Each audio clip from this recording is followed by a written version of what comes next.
Менің бүгінгі оқылатын баяндамамның тақырыбы ойын арқылы балалардың сөздік қорларын дамыту.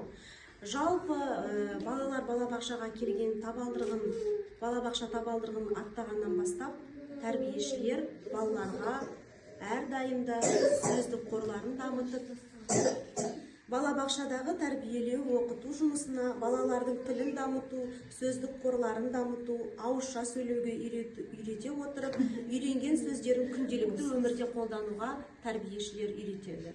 Біз балалар таңертеңнен балабақшаға келгенде амандасуды үйретеміз. Таңғы ас ішкен кезде ас болсын, балалар соған жауабын қайтарады. Мысалы, тәрбиеші айтқан кезде балалар міндетті түрде рахмет деп айтады. Үйге кетер кезде тәрбиешіден сұранады, сау болыңыз деп айтады. Сол сияқты үйде не істедің деген сұрақтарға балалар жауап беріп, тәрбиеші мен баланың арасында осындай диалогтық сөздер арқылы біз балалардың сөздік қорын дамытамыз.